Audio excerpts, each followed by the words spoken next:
Olá, amigos do Centro Espírita Deolindo Alves. Mais uma vez estamos aqui nos encontrando para falar um pouco do Evangelho segundo o Espiritismo, trazendo aquilo que podemos dividir, aprender, entender e principalmente relembrar. Porque a cada vez que repetimos as leituras dos capítulos do Evangelho, nós temos um entendimento não distinto, não diferente, mas digamos maior, um pouco mais aprofundado, talvez para aquele momento. E hoje nós, no capítulo 14, temos um assunto bastante importante para a nossa vida. Honrai vosso pai e vossa mãe. Então ele nos ensina, já desde o início, vós sabeis os mandamentos: não cometeis adultério, não matareis, não roubareis, não dareis falso testemunho, não fareis mal a ninguém, honrai vosso pai e vossa mãe. Isso está em Marcos, Lucas e Mateus. Honrai vosso pai e vossa mãe, a fim de viverdes por muito tempo na terra que o Senhor vosso Deus vos dará. Decálogo, no Êxodo, capítulo 20. Então nós temos essa máxima já desde o início, né, nos mandamentos, para que nós lembremos da necessidade de honrar aqueles os quais, na verdade, foram nossos tutores, não necessariamente aqueles que têm consanguinidade, não necessariamente, mas alguém cuidou de nós. Se estamos aqui, porque todos sabem que um bebê recém-nascido não sobrevive se não tiver os cuidados necessários. Então, se cá estamos, é porque fomos acolhidos por alguém. E ao longo da nossa caminhada, nós temos perante esses tutores histórias, talvez já de longa data, talvez iniciadas nesta vida, não sabemos. Porém, as lições das quais tanto trazemos conosco, quanto aqueles também que as têm, elas fazem parte de algo maior, já previamente traçado, plenamente, vamos dizer assim, planejado para a nossa caminhada e para aqueles que estão à nossa volta também. Então é importante relembrar que essa necessidade de honrar, no sentido de respeito, de gratidão, de perdão, porque vamos combinar, sempre houve e sempre haverá divergência nas formas de pensar das gerações. Isso faz parte do desenvolvimento humano, do desenvolvimento na história, das mudanças que cada geração traz. Haverá sempre essa forma distinta de enxergar o mundo, sem contar que, por um lado, há a questão da experiência daqueles que são mais velhos, não necessariamente a melhor opinião, não estamos tratando disso, mas cabe àqueles que têm um pouquinho menos, né, buscar esse entendimento, a aceitação, porque a aceitação não necessariamente tem que vir dos mais velhos. Essa compreensão ela deve ser mútua dentro do lar. E nós sabemos que é justamente no nosso lar que começam os nossos desafios em todos os sentidos. Nós podemos estar todos juntos em função das afinidades positivas ou em função das afinidades nem tão positivas. Então, nesses desafios constantes, diários, nós estamos sempre sendo convidados a sermos melhores e, em algum momento, entender o porquê, ou até nesses nossos questionamentos que podem surgir, mas por que vim nesta família? Por que meu pai é assim? Por que minha mãe? Por que meus filhos são como são? Por que meus irmãos? Por que temos tantas diferenças? Ou em contrapartida, nossa, nós nos amamos tanto, nós nos entendemos tão bem. Ou ainda, nos entendíamos tão bem e de repente, aquele ser que eu tanto amava se foi. E nós vamos entendendo de uma forma mais plena que essa jornada é muito maior do que só dessa existência. Então o Evangelho nos recorda: o mandamento honrai vosso pai e vossa mãe é uma decorrência da lei geral de caridade e de amor ao próximo, pois não podemos amar ao nosso próximo sem amar o nosso pai e nossa mãe. Porém, a palavra honrai encerra um dever a mais com eles, o da piedade filial. Deus quis mostrar que ao amor é preciso acrescentar o respeito, as atenções, a submissão e a concordância, o que resulta na obrigação de fazer aos pais, com maiores cuidados, tudo o que a caridade ordena para com o próximo. Então nós temos sim algo muito mais profundo em termos de compromisso, na medida do que pudermos fazer ou do que pudermos exercitar dentro de nós para fazê-lo, para que essa passagem com eles, nós estamos falando no geral de pais, tutores, filhos, irmãos, porque exatamente aqui neste caso os pais, vocês veem que é recorrente na história,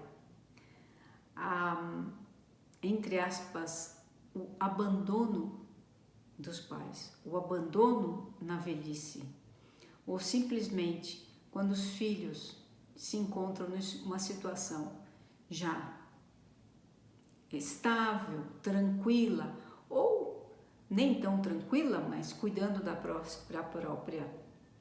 sua própria caminhada, da sua própria família, muitas vezes, os pais começam a ser uma preocupação, digamos assim, até ir ao ponto de que esses pais ou aqueles tutores se tornam um impeditivo para o bom andamento da vida desses filhos. E é a isso que o Evangelho nos chama a atenção, nos puxa a orelha também, em alguns aspectos, porque nos parece bem claro que isso não é novo na história humana. Afinal de contas, nós estamos aqui falando de algo que o Mestre colocou, né? Aliás, antes dele já estavam nos mandamentos. Deus quis mostrar que ao amor é preciso acrescentar o respeito, as atenções, a submissão e a concordância, o que resulta na obrigação de fazer aos pais, com maiores cuidados, tudo o que a caridade ordena para com o próximo. Este dever se estende naturalmente às pessoas que assumem o compromisso de pais e que tão maior mérito terão quanto menos obrigatório for o seu devotamento. Deus sempre pune de uma maneira rigorosa toda violação a este mandamento. Então nós voltamos até a palavra punição. E nós sabemos claramente que não é exatamente a punição, mas nós temos sim uma lei natural e temos algo muito forte chamado consciência, e que à medida em que amadurecemos os nossos conceitos de entendimento, nós vamos percebendo que se passamos pela vida dessas pessoas, ou se elas continuam na nossa e fazem parte da nossa história, é porque há compromissos entre as partes, de todos os tipos. Como há amor, como pode haver uma grande gratidão, uma afeição imensa, e a certeza que com essas pessoas nós podemos caminhar, evoluir, nos sentir muitas vezes protegidos, por que não, amparados, e de qualquer forma são o nosso esteio para o início de uma educação. Não esqueçamos que a educação não está na escola, a educação já está no lar. E todo esse processo, ele acaba sendo, vamos dizer assim, como uma roda girando. Porque para aqueles que têm um compromisso não assumido com os pais, não se esqueçam que se você se torna pai ou mãe, você também pode passar pela mesma situação. Nesse sentido que ele nos fala que Deus pune, não, ele não pune. Na verdade, nós vamos trazendo situações que vão nos fazer aprender. Mas cabe, dentro dessas obrigações, ensinar aos filhos, não com palavras, mas com atos, o respeito. A partir do momento que respeito os meus tutores ou as pessoas que estão à minha volta, filhos, irmãos e todos aqueles que nos rodeiam, replicam esse respeito, replicam o respeito aos mais velhos. E isso se torna algo que se espalha pela sociedade. Quando há um respeito dentro de casa, essa energia, essa força que é realmente muito grande, ela se emana para fora, ela vai para as ruas, para o seu trabalho, para o seu ambiente escolar, que é onde nós temos hoje essa grande, vamos dizer assim, mancha social, né, da falta de respeito. E, indubitavelmente, esse fator, esse compromisso, esse bom hábito, o respeitar, começa no lar. Honrar pai e mãe não é apenas respeitá-los, é também ajudá-los na necessidade, proporcionar-lhes o repouso em seus dias de velhice e rodeá-los de atenções, como fizeram conosco em nossa infância. Mas eu não tive uma infância tão bem suportada assim. Ok, certamente quem estava ao seu lado deu o que pôde e o que tinha para oferecer naquele momento. Agora você tem uma situação um pouco melhor, em todos os sentidos, não estamos falando só das questões materiais, mas do entendimento. Ofereça o melhor de si.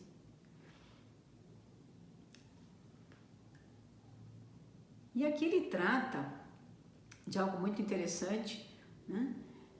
Que é muito comum dos filhos, ele coloca bem explicitamente, dos filhos colocarem os pais normalmente a um canto da casa, se abrigam esses pais, mas não só da forma material mesmo falando, efetiva, mas figurativamente, no sentido de excluí-los de atividades, excluí-los da vida.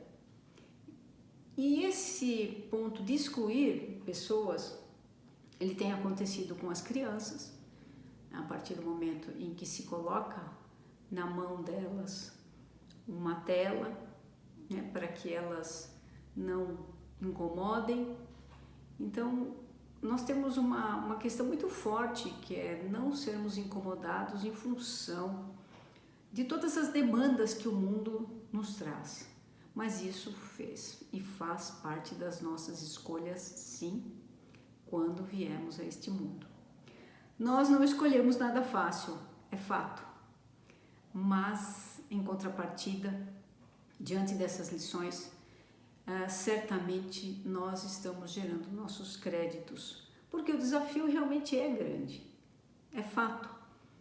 Mas, se aceitamos, vamos em frente, tanto para os nossos idosos, para tutores, irmãos, filhos e todos aqueles que nos rodeiam. Talvez uma pessoa que trabalhe em sua casa, que precisa de um amparo, muitas vezes emocional, de uma palavra, de um ouvido, porque esta pessoa certamente tem também dentro das paredes dela os seus desafios. Então cabe a nós trazer isso de uma forma mais branda e não livrar-se de um problema, entre aspas, porque nós também já tivemos os nossos dias em que tivemos que ser amparados, tivemos que ser alimentados, tivemos que ser limpos, trocados, enfim, agasalhados e tudo mais. Aprendemos na medida que pudemos, tivemos acesso à escola, aprendemos a ter convívio, então nos cabe sim dar de volta para a vida. A partir do momento que temos esse entendimento, temos essa responsabilidade. E ela não é tão pesada assim porque nos traz muita satisfação. Porque são sementes atiradas que vão gerar frutos, com certeza. Nunca serão perdidas. E eu quero trazer aqui um pouco do que nos aconselha Bezerra de Menezes, falando de família, de paz e de lar, num livro chamado Temas da Vida, o Evangelho no Lar, que é algo muito importante para trazer à tona a paz e o conforto que precisamos para o convívio e o contorno de muitos problemas que possamos ter no nosso lar. O Evangelho no Lar. Trabalhemos pela implantação do Evangelho no lar, quando estiver ao alcance de nossas possibilidades. A seara depende da sementeira. Se a gleba sofre o descuido de quem lavra e prepara, se o arado jaz inerte e se o cultivador teme o serviço, a colheita será sempre desengano e necessidade, assim, acentuando o desânimo e a inquietação. É importante nos unamos todos no lançamento dos princípios cristãos no santuário doméstico. Trazer as claridades da Boa Nova ao templo da família é aprimorar todos os valores que a experiência terrestre nos pode oferecer.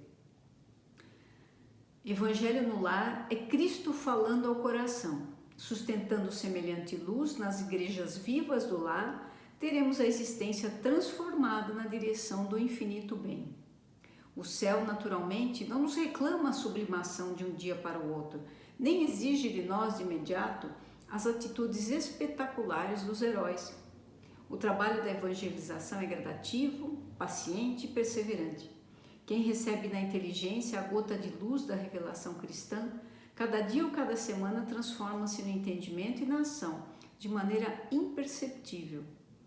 Apaga-se nas almas felicitadas por essa bênção o fogo das paixões, e dela desaparecem os pruridos da irritação inútil, que lhe situa o pensamento nos escuros resvaladouros do tempo perdido. Enquanto isso ocorre, as criaturas despertam para a edificação espiritual com o serviço por norma constante de fé e caridade, nas devoluções a que se afeiçoam, de vez que compreendem por fim no Senhor não apenas o amigo sublime que ampara e eleva, mas também o orientador que corrige e educa para a felicidade real e para o bem verdadeiro. Auxiliemos a plantação do cristianismo no santuário familiar, à luz da doutrina espírita, se desejamos efetivamente a sociedade aperfeiçoada do amanhã. Em verdade, no campo vasto do mundo, as estradas se bifurcam, mas é no lar que começam os fios dos destinos, e nós sabemos que o homem, na essência, é o legislador da própria existência e o dispensador da paz ou da desesperação, da alegria ou da dor a si mesmo. Apoiar semelhante realização, estendendo-se nos círculos das nossas amizades, oferecendo-lhe o nosso concurso ativo, na obra de regeneração dos espíritos, na época atormentada que atravessamos, é obrigação que nos reaproximará do mentor divino, que começou o seu apostolado na terra, não somente entre os doutores de Jerusalém, mas também nos júbilos caseiros da festa de Canaã, quando simbolicamente transformou a água em vinho na consagração da paz familiar. E ele nos aconselha que a providência divina nos fortaleça para prosseguirmos na tarefa de reconstrução do lar sobre os alicerces do Cristo, nosso Mestre e Senhor, dentro da qual cumpre-se nos colaborar com as nossas melhores forças. Que possamos agir com essas melhores forças, com as melhores intenções e com muito amor no coração. E assim eu me despeço, agradeço a oportunidade ao Centro de Orlindo Alves e desejo a todos excelentes dias e que logo possamos nos tornar a ver. Muito obrigada e um abraço a todos.